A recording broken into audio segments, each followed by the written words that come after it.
This is part 8, where the main things I do is to set the valve clearances, reinstall the engine mount and tighten the crankshaft pulley bolt.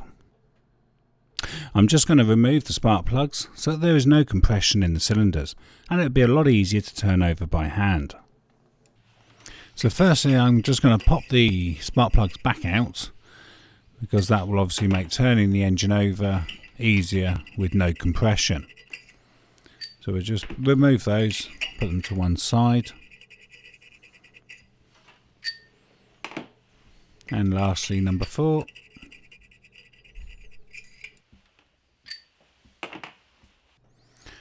We will also need the crankshaft pulley putting back on so we can turn the engine over. So here's our pulley, or harmonic balancer as they also call them. Now note the keyway again. We mustn't lose this little metal pin which slots in there. As you put that back on, make sure that little keyway pin doesn't fall into the oil sump. So I'm going to just pop a bit of oil on the outside of the pulley, because it's going to be going back in where the crankshaft seal is, and I don't want to damage the lips of the seal. Okay, and then we can just bring the pulley up to it, carefully slide it on, and now put the key back in.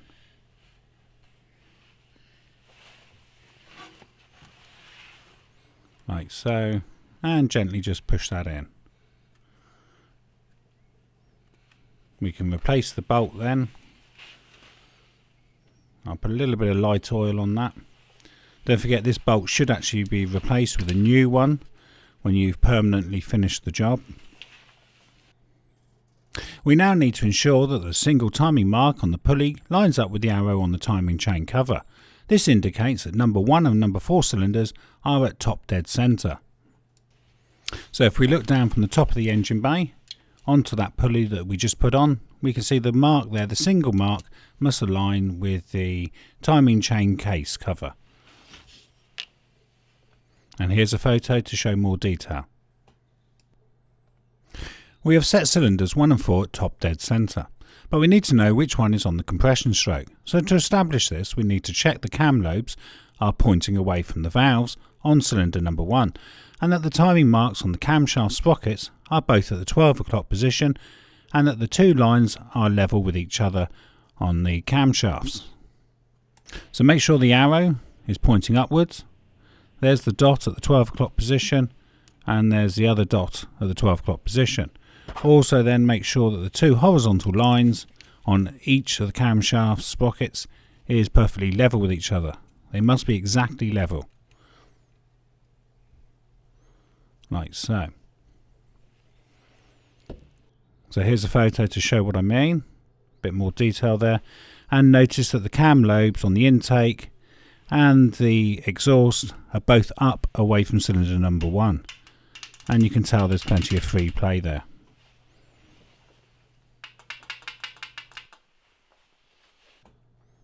To adjust the intake valves, Honda state a cold engine and a clearance of 0.21mm to 0.25mm for the intake, with the 10mm lock nut to be torqued to 20 Nm. The exhaust clearance is 0.28 to 0.32mm, with the 10mm lock nut being torqued to 14 Nm. So I'm going to use a feeler gauge of 0.229mm. And sorry about this, but it's a bit blurred, so I'll switch over to another camera. So the idea is we put the feeler gauge underneath and we adjust the screw until we get a slight drag on the feeler gauge. It shouldn't be too tight and it shouldn't be too loose. So you've almost got to get a feel for this. So it needs to have a slight drag, and then we tighten the locking nut up to the required torque. Now you may find you need to undo it and do it up several times till you get it just to the right feeling.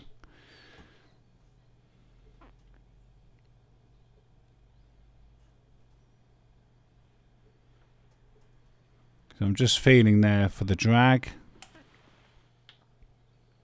double checking it again.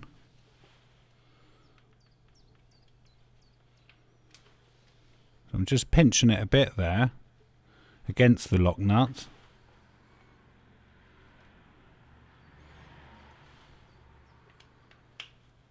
Just going to pinch it a bit more.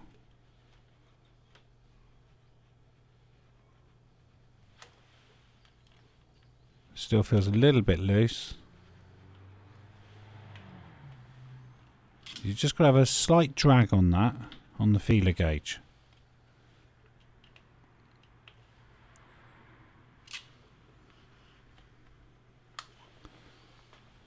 And then that's a 10mm nut. So try and keep everything steady and just pinch it up with the spanner. Double check it still feels right. And then we can use the torque wrench and torque this to 20 Newton meters. Just going to double check it again. And that feels okay. So now on to the second one. I'll speed this part up. So do the same thing, just tighten it up a bit till it pinches, slight drag, nip it a bit with a spanner, double check it. And once we're sure it's right, torque it to 20 Newton meters with the torque wrench.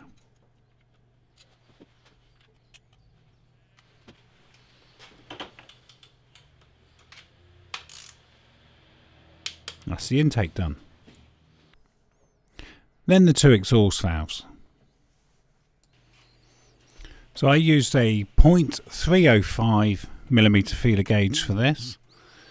And it is a bit trickier because you've got to lean over to the back of the engine, and then the nuts are torqued up to 14 Newton meters. And don't forget there's two to check on this. That's the 2 clicks for the 2 separate adjuster nuts. Now that all 4 valves have been done on cylinder number 1, we can rotate the crank by 180 degrees and adjust the valves on cylinder number 3. So using our 19mm socket, put on your bar, make sure you're at a particular position like 6 o'clock or 12 o'clock, and then just rotate it through 6 hours or 180 degrees. So now on to cylinder number 3.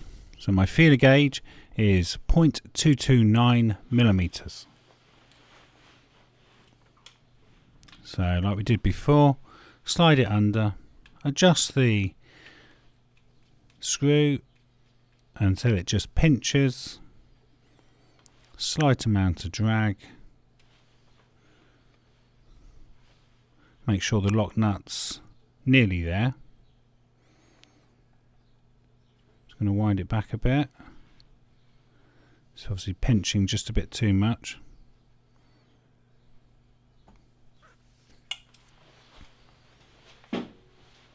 Okay, happy with that. So now just to pinch the lock nut slightly.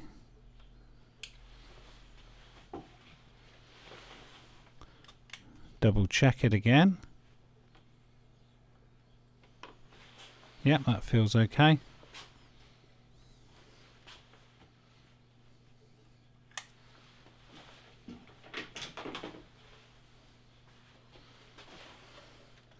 And then our torque wrench set to 20 Newton meters. Click. So that one's okay. So I'll show the second one. I'm just double checking it again, making sure we've got clearance.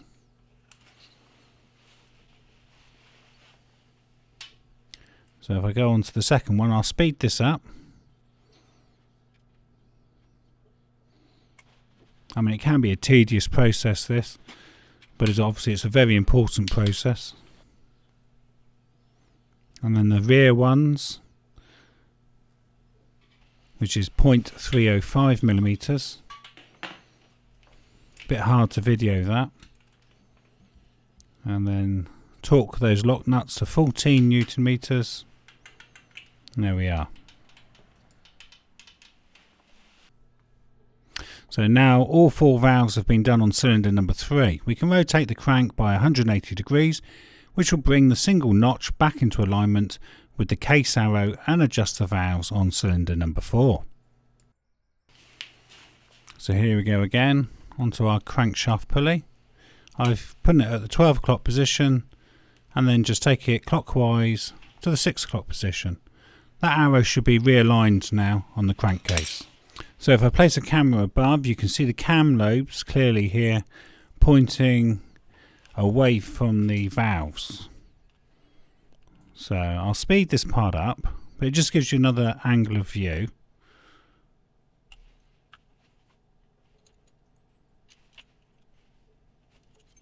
So there we go with our feeler gauge.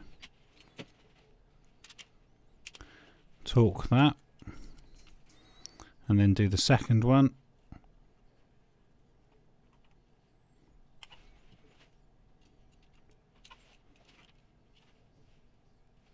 Check it again.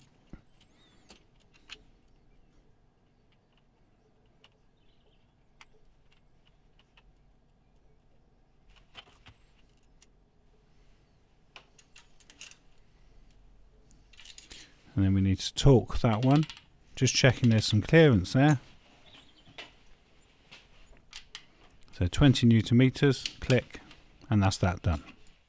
So if I put a mirror here at the back of the engine, you can see the 2 adjuster nuts that we have to do for the 2 valves on the exhaust. My head's probably going to be in the way, but you can see in the mirror what we're actually looking at. And then remember that these are torqued slightly lower at 14 Newton meters.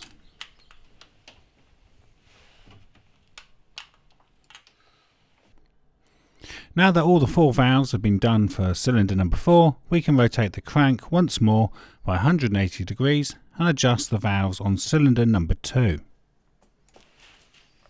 So back on with our 19mm socket. I'm going to start at the 6 o'clock position and take it through to the 12 o'clock position. Show a bit of behind the scenes. So onto cylinder number 2.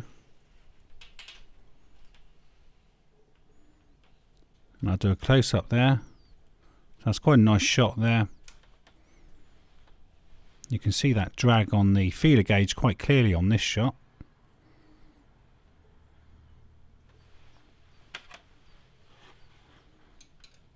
So with a ring spanner you can just pop it over like that.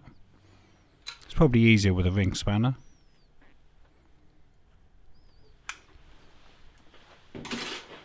Not forgetting our torque wrench.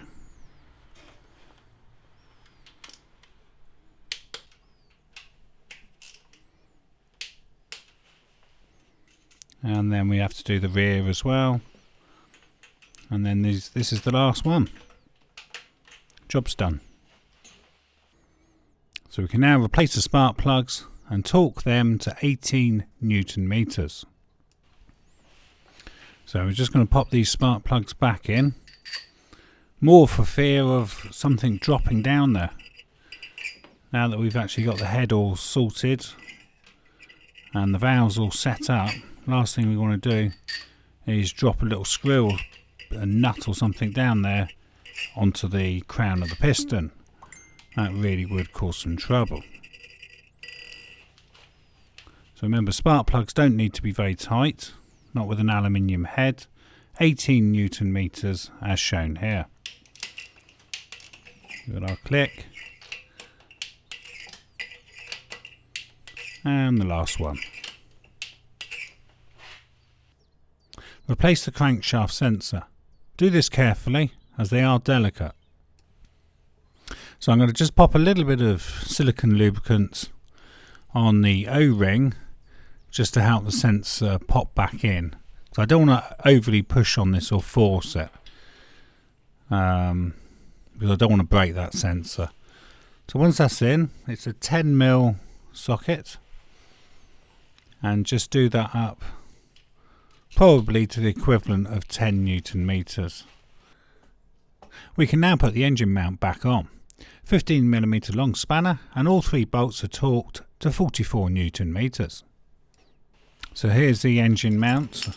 As you can see, one of the bolts is recessed, and the space is quite tight, so you may want to use long spanners for this.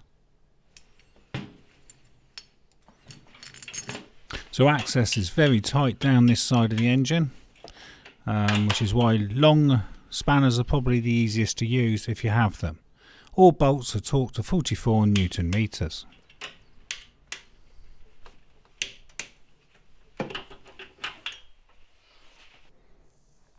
Now for the intermediate bracket.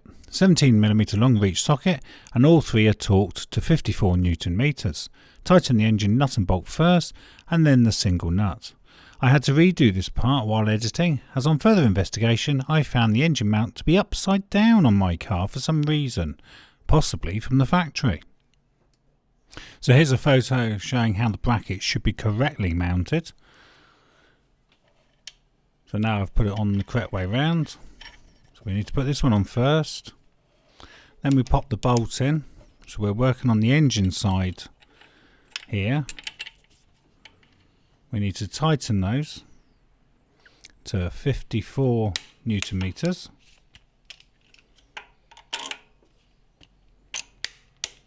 Like so. Then lastly we put the nut on, which is on the body side. Tighten that again to 54, and then we mustn't forget the earth lead, which is a 10mm socket, which we must make sure that's tight. Now for that troublesome crankshaft pulley bolt.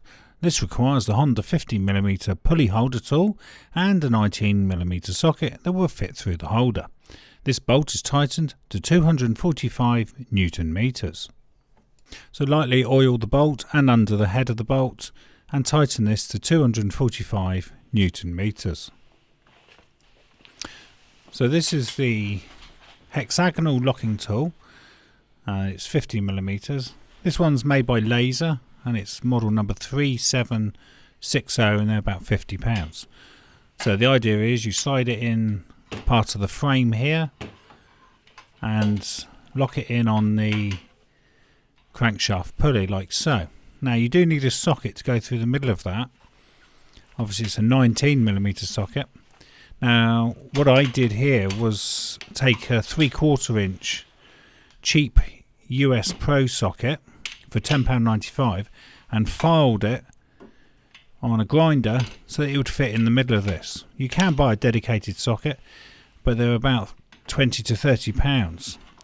So the fact you could just file some of this off, not a lot, and it's slotted in there fine for £10 made a lot more sense. So this is now tightened to 245 Newton meters. It may not be a bad idea to actually put the head of this on an axle stand where the end of the torque wrench is, just to sturdy it a bit more, but being 3/4 inch tools, they don't bend much. So that's now on and in position. I think 3/4 inch tooling probably makes more sense on this crankshaft pulley bolt, as they don't bend. Here are some detailed photographs with the labels to help with identifying all the visible parts. I will put them on for only 4 seconds each, with the idea that you can pause them for detailed viewing.